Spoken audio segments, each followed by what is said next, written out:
Good afternoon. I'm Russell P. Samson, I'm Heydiliza Santos from Kunglaran High School. And I'm Don King Evangelista from Navotas National Science High School. and we are here to present to you our action research entitled The Use of Project STAR, Science Teachers' Advancement in Research to Increase the Teachers' Scientific Research Skills in SDO Navotas. SDO Navotas is one of the top performing divisions in the NCR during the Regional Science and Technology Fairs. Recent data show that Navotas has a 9-year winning streak in the said competition. However, the percentage of research advisors over the number of science teachers are considerably low. Out of 78 high school science teachers in school year 2019-2020, only 13 or 16% of the teachers produced SIP and participated in the Division Science and Technology Fair, and only 3 or 3% of the research advisors qualify and win in the RSTF. The K-12 basic education program prepares students to develop lifelong learners and prepare graduates for different mastery of concepts and skills such as critical thinking, collaboration, communication, and creativity. Furthermore, the National Science and Technology Fair, which is an annual event of the Department of Education, aims to promote science and technology consciousness and a culture of innovation among the youth. Thus, this project is conceived to produce research-oriented, scientifically literate teachers of the city of Navotas. As famous adage would say, the quality of students cannot exceed the quality of teachers. We cannot produce students that are research-oriented and scientifically literate if the teachers themselves are not science research inclined. The results of this study can be used as a benchmark to study the relevant policies regarding teachers' loading for those handling and teaching science research to their students, since there is no existing policy for the teachers' workload for mentoring, coaching, and advising science researchers. The data as well can be used as a baseline for needs assessment, training of different divisions regarding scientific research. Also, this project aligns to the SDO's one of the main trusts, which is Project Everyone, where every teacher is trained and accounted for. In line with this, the researchers came up with Project STAR, which stands for Science Teachers Advancement in Research. This is a 4-month-long training program that aims to capacitate teachers in conducting science investigatory projects. This action research has 4 questions. Number 1, what's the level of awareness of science research among science teachers in Navotas? Number 2, what are the common misconceptions and gaps in knowledge regarding science research? Number 3, what are the factors that hinder the participants to conduct scientific research? And number 4, is there an increment in science research knowledge of teachers after the implementation of Project STAR?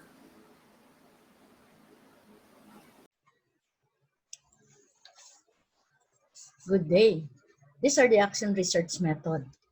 So the respondents are chosen through purposive sampling. All teachers are given a general self-efficacy scale, a tools by Schwarzers and Jerusalem in 1995. And this was adopted by Eramo, Kahimat, and Orleans in 2018. So to determine the science teacher personal self-efficacy in doing research. So afterwards, Now, afterwards, 40 selected teachers were profiled using their teacher's profile and endorsed by the respective department head, science coordinator, and school head.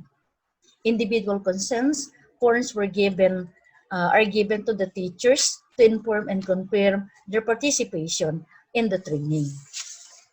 The number of participants per school is divided equally according to the numbers of science teacher in their school. So in data gathering methods, the proponent developed a Likert type survey instrument that will gauge this respondent scientific awareness knowledge before and after the program. The survey instrument gauges the level of awareness of the participant with regards to the following area regarding the research.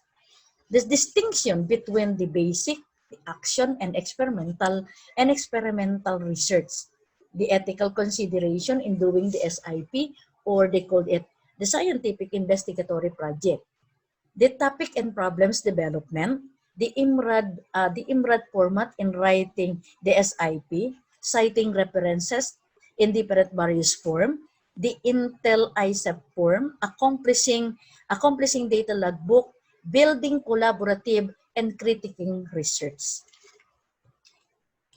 So these are the seminar workshop done in Project STARS. In addition, the participant had a pre and the post before after the training program. So to measure the effectiveness of the project of the seminar, of the training seminar. Some of the item from the pre and the post came from the science process skill test developed by Seiden and Jayosi in 2014, as adopted by Rabo and Prudente in 2018.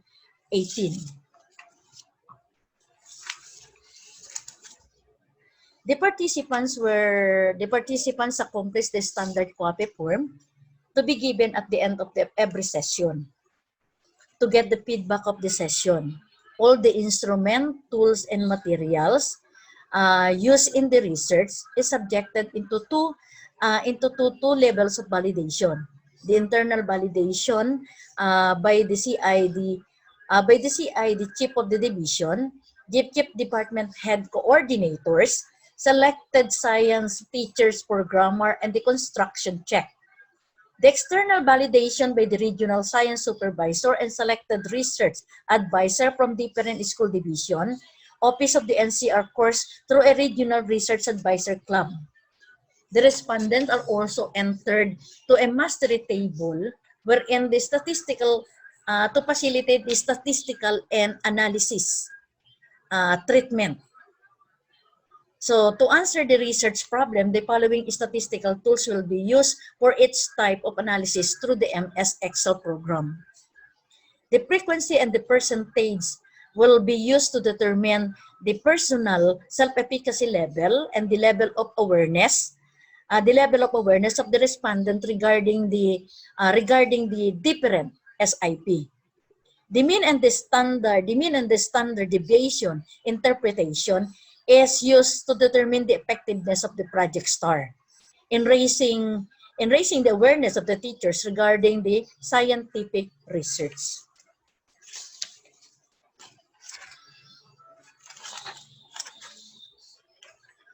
So plan for dissemination and utilization. The proponent conducted a mentoring and a follow-up through a school-based LAC session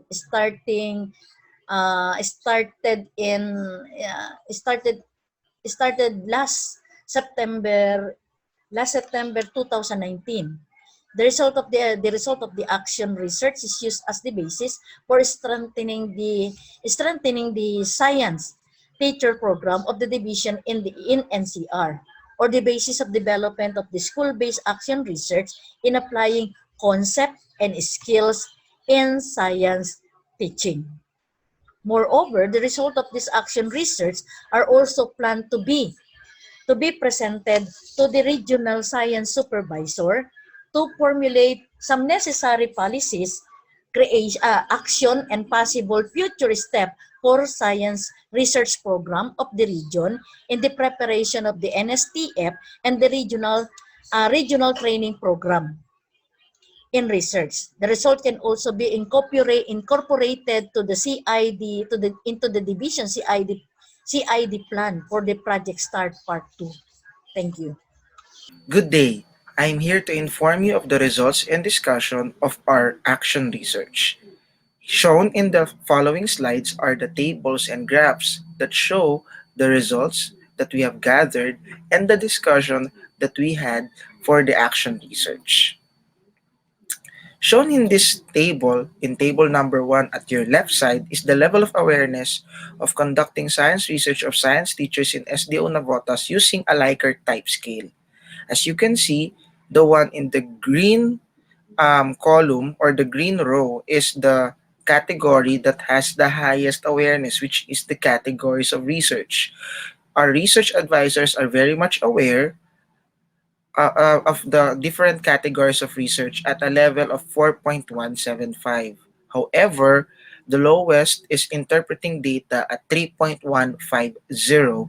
It is probably because interpreting data is more under a mathematics category because it involves statistics, specifically specifically inferential statistics. You can also see on the table the different means for the different categories and competencies that are needed to conduct a scientific research.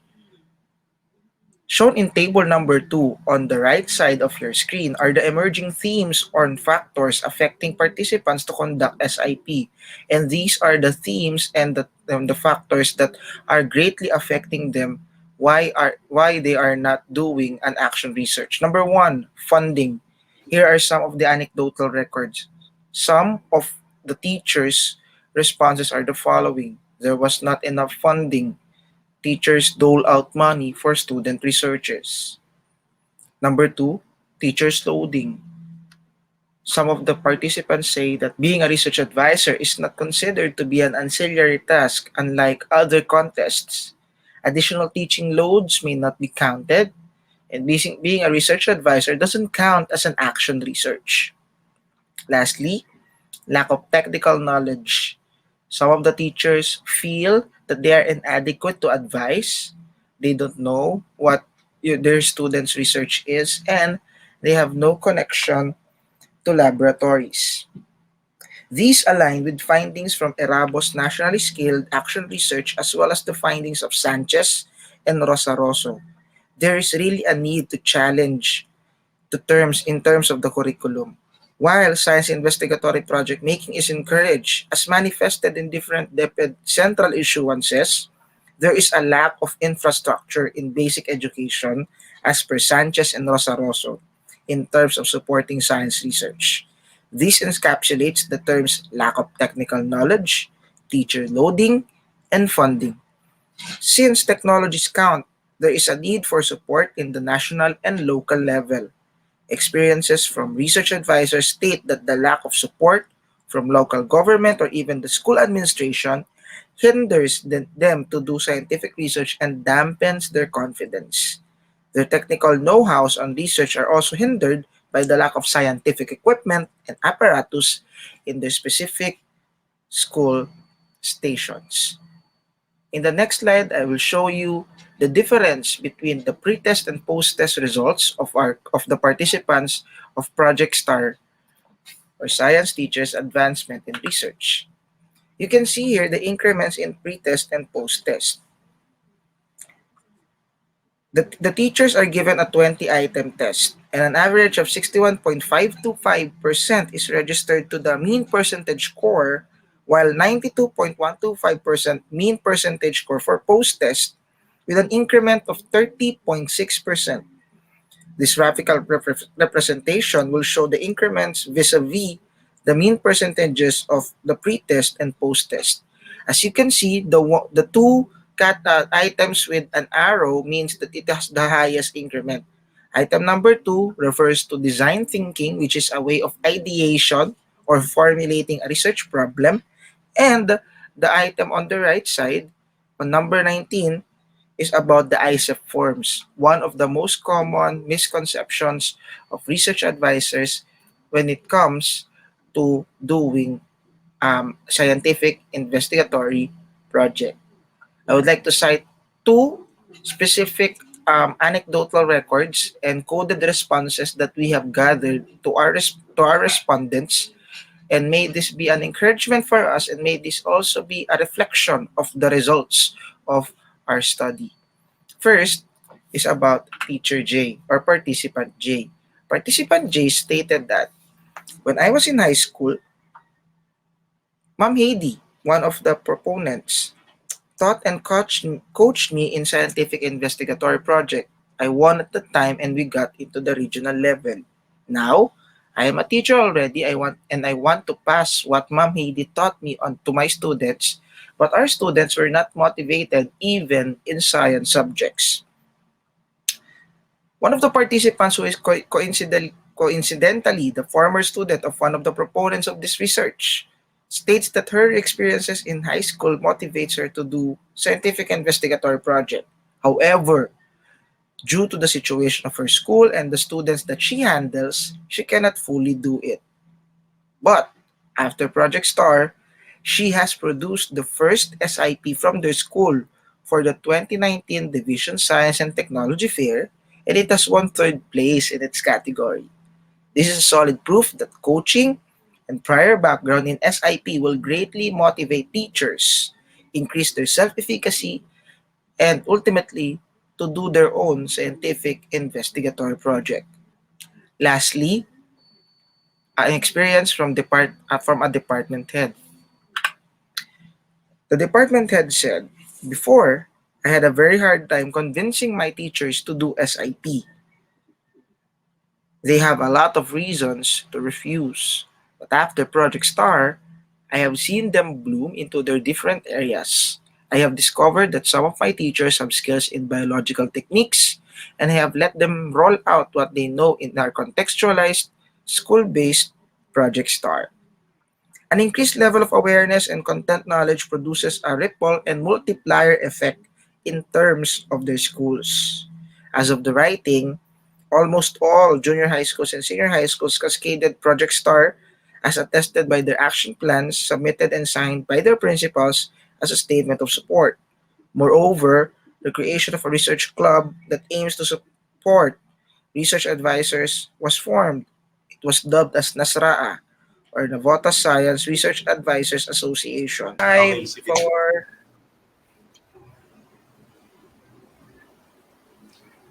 As an EPS in science, one thing that made me think of after the implementation of Project Star is how we do in SDO Navotas the training programs and human resource upskilling.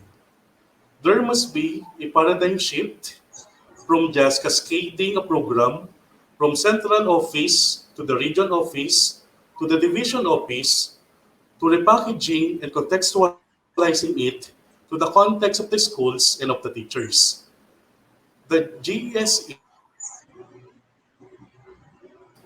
on seeing the first self-efficacy of the teachers that greatly affect their performance as well as the training design. As a master teacher, it gave me a new perspective on how do we coaching on the teacher master teacher basis. It has been years since I have been a master teacher and a longer years as a research advisor. It has given me a glimpse of impact that one make in his and her student. Truly, makes you a great teacher is the impact that you make in your student. as a classroom teacher, the conduct of this action research made an impact on me personally that no one is too young to make a difference in his or her division. I have been a public school teacher for the past 3 years, and it has been a fun journey being one of the lead research advisors for this division. It is more fun to teach, and it's also fun to coach other teachers to become research advisors as well. As a Filipino adage would say, hindi naman kasi tayo bumabata. With that, thank you very much. passion, purpose, productivity, para sa bata, para sa bayan. sulong edukalidad,